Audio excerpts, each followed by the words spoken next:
BSc ಮೊದಲ semester ಎಲ್ಲ ವಿದ್ಯಾರ್ಥಿಗಳಿಗೆ ಈ ಒಂದು ವಿಡಿಯೋಗೆ ಪ್ರೀತಿ ಸ್ವಾಗತ. ಇವತ್ತಿನ ಕ್ಲಾಸ್ನಲ್ಲಿ ನಾವು ಘಟಕ 2 ವೈಜ್ಞಾನಿಕ ಮನೋಭಾವ, ಈ ವೈಜ್ಞಾನಿಕ ಮನೋಭಾವ ಘಟಕದ ಕಂಟಿನ್ಯೂ ಪಾರ್ಟ್ ಅಧ್ಯಾಯ 4 ಇರುವುದೊಂದೇ ಭೂಮಿ, ಇದಕ್ಕೆ ಸಂಬಂಧಿಸಿದಂಥ ನಾಗೇಶ್ ಹೆಗಡೆ ಅವರು ಬರೆದಿರ್ತಕ್ಕಂತಹ ಇರುವುದೊಂದೇ ಭೂಮಿ ಅಧ್ಯಾಯದ ಭಾಗ 2 ವಿಡಿಯೋ ಅಂತ ಹೇಳ್ಬೋದು. ಈಗಾಗಲೇ ಭಾಗ 1 ವಿಡಿಯೋದಲ್ಲಿ ಈ ಅಧ್ಯಾಯದ ಪ್ರಬಂಧ ಮಾದರಿ ಪ್ರಶ್ನೋತ್ತರಗಳು ಮತ್ತು ಕವಿಯಾದಂತಹ ನಾಗೇಶ್ ಹೆಗಡೆ ಅವರ ಪರಿಚಯವನ್ನು ನಾವು ಮಾಡ್ಕೊಂಡಿದ್ದೀವಿ. ಹಾಗಾದರೆ ಇವತ್ತಿನ ಕ್ಲಾಸ್ನಲ್ಲಿ ಕಂಟಿನ್ಯೂ ಪಾರ್ಟ್ ಆಗಿ ಟಿಪ್ಪಣಿ ಭಾಗ, ಸಂದರ್ಭ ಸ್ಪಷ್ಟೀಕರಣ, 1 ಅಂಕದ ಪ್ರಶ್ನೋತ್ತರಗಳನ್ನು ಚರ್ಚೆ ಮಾಡೋಣ ಅಂತ ಹೇಳ್ತಾ ಇವತ್ತಿನ ಕ್ಲಾಸ್ನ ಸ್ಟಾರ್ಟ್ ಮಾಡೋಣ ಬನ್ನಿ. ಮೊದಲಿಗೆ ಟಿಪ್ಪಣಿ ಭಾಗವನ್ನು ನೋಡೋದಾದ್ರೆ, ಇರುವುದೊಂದೇ ಭೂಮಿ. ಇರುವುದೊಂದೇ ಭೂಮಿ ನಾಗೇಶ್ ಹೆಗಡೆಯವರ ಒಂದು ಶ್ರೇಷ್ಠ ಲೇಖನ. ಭೂಮಿಯನ್ನು ನಾವು ಸರಿಯಾದ ರೀತಿಯಲ್ಲಿ ಬಳಕೆ ಮಾಡಿಕೊಳ್ಳದೇ ಇದ್ದರೆ ಅಪಾಯ ತಪ್ಪಿದ್ದಲ್ಲ. ಈ ಭೂಮಿ ಮಾನವ ಪಿತ್ರಾರ್ಜಿತ ಆಸ್ತಿಯಲ್ಲ.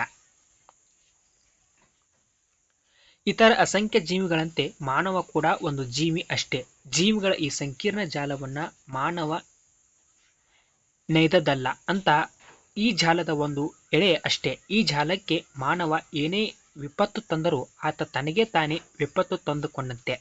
ಈ ಭೂಮಿಗೆ ದುರ್ಗತಿ ಬಂದಿತೆಂದರೆ ಮಾನವನಿಗೂ ಅದೇ ಗತಿ ಬಂದಂತೆ ಅರ್ಥ. ಇಲ್ಲಿ ಎಲ್ಲವೂ ಒಂದಕ್ಕೊಂದು ತಳಕು ಹಾಕಿಕೊಂಡಿವೆ. ಮನುಷ್ಯ ಎಷ್ಟೇ ಪ್ರಭಾವಶಾಲಿಯಾಗಿ ಆದರೂ ಪ್ರಕೃತಿಯ ಮುಂದೆ ಕುಬ್ಜನಾಗಿ ಬಿಡುತ್ತಾನೆ. ಈ ಹಿನ್ನೆಲೆಯಲ್ಲಿ ನಾಗೇಶ್ ಹೆಗಡೆಯವರು ಪ್ರಕೃತಿಯಲ್ಲಿ ಆಗುವ ವಿವಿಧ ಆಯಾಮಗಳನ್ನು ಕುರಿತು ಚಿಂತಿಸಿದ್ದಾರೆ. ಭೂಮಿ ಮತ್ತು ಬಾಹ್ಯಾಕಾಶಗಳ ಪರಿಚಯ ಮತ್ತು ಅವುಗಳ ಸಾಧಕ ಬಾಧಕಗಳ ಒಳನೋಟಗಳನ್ನು ಅವರು ಇಲ್ಲಿ ತೆರೆದು ತೋರಿದ್ದಾರೆ. ಪ್ರಪಂಚದ ಹಲವಾರು ಚಿಂತಕರ ಚಿಂತನೆಗಳೊಂದಿಗೆ ಚರ್ಚಿಸುತ್ತಾ ಜನಸಂಖ್ಯಾ ಸ್ಫೋಟದಿಂದ ಪರಿಸರದ ಅವನತಿ ಮತ್ತು ಪರಿಸರದ ಸಂರಕ್ಷಣೆಯ ವಿವಿಧ ಆಯಾಮಗಳನ್ನು ತಿಳಿಸುತ್ತಾ ಭೂಮಿ ಮತ್ತು ಪರಿಸರಗಳ ಮಹತ್ವವನ್ನು ಒತ್ತಿ ಹೇಳುತ್ತಾರೆ. ಇನ್ನು ಮುಂದುವರೆದು ಸಂದರ್ಭದೊಡನೆ ಸ್ಪಷ್ಟೀಕರಣದ ಪ್ರಶ್ನೋತ್ತರಗಳನ್ನ ನೋಡೋದಾದ್ರೆ, ಪ್ರಶ್ನೆ ನಂಬರ್ 1, ಇಲ್ಲಿ ಎಲ್ಲವೂ ಒಂದಕ್ಕೊಂದು ತಳಕು ಹಾಕಿಕೊಂಡಿವೆ. ಸಂದರ್ಭ: ಪ್ರಸ್ತುತ ವಾಕ್ಯವನ್ನ ನಾಗೇಶ್ ಹೆಗಡೆಯವರ ಇರುವುದೊಂದೇ ಭೂಮಿ ಲೇಖನದಿಂದ ಆಯ್ದುಕೊಳ್ಳಲಾಗಿದೆ. ಭೂಮಿ ನಾಶದ ದುರಂತವನ್ನ ವಿವರಿಸುವ ಸಂದರ್ಭದಲ್ಲಿ ಲೇಖಕರು ಈ ಮಾತನ್ನ ಹೇಳುತ್ತಾರೆ. ಸ್ಪಷ್ಟೀಕರಣ: ಪರಿಸರ ಪ್ರಜ್ಞೆ ಬೆಳೆಸಿಕೊಂಡ ಬಿಸಿರಕ್ತದ ಯುವಕರು ಟೊಂಕ ಕಟ್ಟಿದ ಮಾತ್ರಕ್ಕೆ ಸಾಬೂನು ಗುಳ್ಳೆಯಂತೆ ನಾಜೂಕಾಗಿರುವ ಈ ಭೂಮಿ ಭದ್ರವಾಗುತ್ತದೆಂದು ಹೇಳಲಾಗದು. ತಲತಲಾಂತರಗಳಿಂದ ರೂಢಿಗತವಾಗಿ ಬಂದ ವ್ಯವಸ್ಥೆ ಹಾಗೂ ಸಂಪ್ರದಾಯಗಳನ್ನು ಬದಲಾಯಿಸುವುದು ಸುಲಭವಲ್ಲ. ದೂರದ ಕಾಡುಗಳು ನಾಶವಾಗುತ್ತವೆ ಎಂದು ಯಾರೂ ತಣ್ಣೀರ ಸ್ಥಾನಕ್ಕೆ ದೀಕ್ಷೆ ಕೊಡುವುದಿಲ್ಲ. ರಾಷ್ಟ್ರದ ಹಿತವನ್ನು ಗಮನದಲ್ಲಿಟ್ಟುಕೊಂಡು ಯಾರೂ ಒಂದೇ ಮಗುವಿನ ನಂತರ ಸಂತಾನಹರಣ ಮಾಡಿಕೊಳ್ಳುವುದಿಲ್ಲ. ಅಂತೆಯೇ ತೃತೀಯ ವಿಶ್ವದ ಬಡ ದೇಶಗಳ ಸಂಪನ್ಮೂಲ ನಾಶವಾದೀತೆಂದು ಯಾವ ಅಮೆರಿಕನ್ ಪ್ರಜೆಯೂ ತನ್ನ ಕುಟುಂಬದ 3ನೇ ಕಾರನ್ನ ಮಾರುವುದಿಲ್ಲ.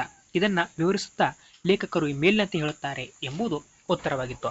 ಮುಂದುವರೆದು ಪ್ರಶ್ನೆ ನಂಬರ್ 2, ಸಂಪನ್ಮೂಲ ಬಿಸಿ ಕಾಲಬುಡಕ್ಕೆ ತಟ್ಟುವವರೆಗೂ ಜನರ ರೀತಿ ನೀತಿಗಳು ರಿವಾಜುಗಳು ಬದಲಾಗುವುದಿಲ್ಲ. ಸಂದರ್ಭ: ಪ್ರಸ್ತುತ ವಾಕ್ಯವನ್ನ ನಾಗೇಶ್ ಹೆಗಡೆಯವರ ಇರುವುದೊಂದೇ ಭೂಮಿ ಲೇಖನದಿಂದ ಆಯ್ದುಕೊಳ್ಳಲಾಗಿದೆ. ಸಂಪನ್ಮೂಲ ನಾಶದ ಬಗೆಗೆ ಎಚ್ಚರ ವಹಿಸುವ ಬೇಕಾದ ಅಗತ್ಯವನ್ನ ಕುರಿತು ವಿವರಿಸುವ ಸಂದರ್ಭದಲ್ಲಿ ಲೇಖಕರು ಈ ಮಾತನ್ನ ಹೇಳುತ್ತಾರೆ. ಸ್ಪಷ್ಟೀಕರಣ: ಭೂಮಿಯನ್ನ ನಾವು ಸರಿಯಾದ ರೀತಿಯಲ್ಲಿ ಬಳಕೆ ಮಾಡಿಕೊಳ್ಳದಿದ್ದರೆ ಅಪಾಯ ತಪ್ಪಿದ್ದಲ್ಲ. ಈ ಭೂಮಿ ಮಾನವ ಪಿತ್ರಾರ್ಜಿತ ಆಸ್ತಿಯಲ್ಲ. ಇತರ ಅಸಂಖ್ಯ ಜೀವಿಗಳಂತೆ ಮಾನವ ಕೂಡ ಒಂದು ಜೀವಿ ಅಷ್ಟೇ. ಜೀವಿಗಳ ಈ ಸಂಕೀರ್ಣ ಜಾಲವನ್ನ ಮಾನವ ನೇಯ್ದದ್ದಲ್ಲ. ಆತ ಈ ಜಾಲದ ಒಂದು ಎಳೆ ಅಷ್ಟೇ. ಈ ಜಾಲಕ್ಕೆ ಮಾನವ ಏನೇ ವಿಪತ್ತು ತಂದರೂ ಆತ ತನಗೆ ತಾನೇ ವಿಪತ್ತು ತಂದುಕೊಂಡಂತೆ. ಈ ಭೂಮಿಗೆ ದುರ್ಗತಿ ಬಂದತೆಂದರೆ ಮಾನವನಿಗೂ ಅದೇ ಗತಿ ಬಂದಂತೆ ಅರ್ಥ. ಇದನ್ನು ವಿವರಿಸುತ್ತಾ ಲೇಖಕರು ಈ ಮೇಲಿನಂತೆ ಹೇಳುತ್ತಾರೆ ಎಂಬುದು ಇಷ್ಟು ಸಂದರ್ಭ ಸ್ಪಷ್ಟೀಕರಣ ಪ್ರಶ್ನೋತ್ತರಕ್ಕೆ ಉತ್ತರವಾಗಿದ್ದು. ಮುಂದುವರೆದು 1 ಅಂಕದ ಪ್ರಶ್ನೋತ್ತರಗಳನ್ನ ನೋಡೋದಾದ್ರೆ, ಪ್ರಶ್ನೆ ನಂಬರ್ 1, ಇರುವುದೊಂದೇ ಭೂಮಿ ಲೇಖನದ ಕರ್ತೆ ಯಾರು? ಉತ್ತರ: ಇರುವುದೊಂದೇ ಭೂಮಿ ಲೇಖನದ ಕರ್ತ ನಾಗೇಶ್ ಹೆಗಡೆಯವರು. ಪ್ರಶ್ನೆ ನಂಬರ್ 2, ಇರುವುದೊಂದೇ ಭೂಮಿ ಲೇಖನದ ತಿರುಳೇನು? ಉತ್ತರ: ಭೂಮಿಯನ್ನ ನಾವು ಸರಿಯಾದ ರೀತಿಯಲ್ಲಿ ಬಳಕೆ ಮಾಡಿಕೊಳ್ಳದೇ ಇದ್ದರೆ ಅಪಾಯ ತಪ್ಪಿದ್ದಲ್ಲ ಎಂಬುದನ್ನು ಸ್ಪಷ್ಟಪಡಿಸುವುದು ಈ ಲೇಖನದ ತಿರುಳು. ಪ್ರಶ್ನೆ ನಂಬರ್ 3, ರೆಡ್ ಇಂಡಿಯನ್ ಜನಾಂಗದ ಮುಖ್ಯಸ್ಥರು ಯಾರು? ಉತ್ತರ: ರೆಡ್ ಇಂಡಿಯನ್ ಜನಾಂಗದ ಮುಖ್ಯಸ್ಥ ಚೀಫ್ ಸೀಟ್ಸ್. ಪ್ರಶ್ನೆ ನಂಬರ್ 4, ವಾಷಿಂಗ್ಟನ್ ಸರ್ಕಾರ ಆದಿವಾಸಿ ಜನರಿಗೆ ಭೂಮಿಯನ್ನ ಬಿಟ್ಟು ಕೊಡುವಂತೆ ಹೇಳಿದ್ದೇಕೆ? ಉತ್ತರ: ನಗರದ ವಿಸ್ತರಣೆಗಾಗಿ ಭೂಮಿಯನ್ನ ಬಿಟ್ಟುಕೊಡುವಂತೆ ವಾಷಿಂಗ್ಟನ್ ಸರ್ಕಾರ ಆದಿವಾಸಿ ಜನರಿಗೆ ಹೇಳುತ್ತದೆ. ಪ್ರಶ್ನೆ ನಂಬರ್ 5. ನಿಸರ್ಗವನ್ನ ಬಗ್ಗು ಬಡಿಯಲು ಹೊರಟವನಾರು? ಉತ್ತರ, ನಿಸರ್ಗವನ್ನ ಬಗ್ಗು ಬಡಿಯಲು ಹೊರಟವನು ಮಾನವ. ಪ್ರಶ್ನೆ ನಂಬರ್ 6.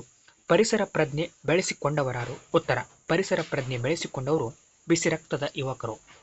ಪ್ರಶ್ನೆ ನಂಬರ್ 7. ಸಾಬೂನಿನ ಗುಳ್ಳೆಯಂತೆ ನಾಜೂಕಾಗಿರುವುದು ಯಾವುದು? ಉತ್ತರ, ಸಾಬೂನಿನ ಗುಳ್ಳೆಯಂತೆ ನಾಜೂಕಾಗಿರುವುದು ಭೂಮಿ. ಪ್ರಶ್ನೆ ನಂಬರ್ 8. ಭೂಮಿಯನ್ನು ನಾವು ಸರಿಯಾದ ರೀತಿಯಲ್ಲಿ ಬಳಕೆ ಮಾಡಿಕೊಳ್ಳದೇ ಇದ್ದರೆ ಏನು ತಪ್ಪಿದ್ದಲ್ಲ? ಉತ್ತರ, ಭೂಮಿಯನ್ನು ನಾವು ಸರಿಯಾದ ರೀತಿಯಲ್ಲಿ ಬಳಕೆ ಮಾಡಿಕೊಳ್ಳದಿದ್ದರೆ ಅಪಾಯ ತಪ್ಪಿದ್ದಲ್ಲ. ಪ್ರಶ್ನೆ ನಂಬರ್ 9. ಜೀವಿಗಳ ಈ ಸಂಕೀರ್ಣ ಜಾಲವನ್ನ ಯಾರು ನೇಯ್ದದ್ದಲ್ಲ? ಉತ್ತರ, ಜೀವಿಗಳ ಈ ಸಂಕೀರ್ಣ ಜಾಲ ಮಾನವ ನೇಯ್ದದ್ದಲ್ಲ. ಪ್ರಶ್ನೆ ನಂಬರ್ 10. ಈ ಭೂಮಿಗೆ ದುರ್ಗತಿ ಬಂದಿತೆಂದರೆ ಮಾನವನ ಗತಿ ಏನು? ಉತ್ತರ, ಮಾನವನಿಗೂ ದುರ್ಗತಿಯೇ ಗತಿ ಎಂಬುದು ಇಷ್ಟು ಈ ಅಧ್ಯಾಯದ ಅಷ್ಟು ಅಭ್ಯಾಸದ ಪ್ರಶ್ನೋತ್ತರಗಳನ್ನ ಸ್ವಾರಸ್ಯಪೂರ್ಣವಾಗಿ ಚರ್ಚೆ ಮಾಡಿದ್ದೇನೆ. ಮತ್ತೆ ಇದರ ಮುಂದಿನ ಕ್ಲಾಸ್ನಲ್ಲಿ ಇದರ ಮುಂದುವರೆದ ಭಾಗವನ್ನು ಡಿಸ್ಕಷನ್ ಮಾಡೋಣ. ಅಲ್ಲಿವರೆಗೂ ಎಲ್ಲರಿಗೂ ನಮಸ್ಕಾರ. ಜೈ ಹಿಂದ್, ಜೈ ಕರ್ನಾಟಕ ಮಾತೆ.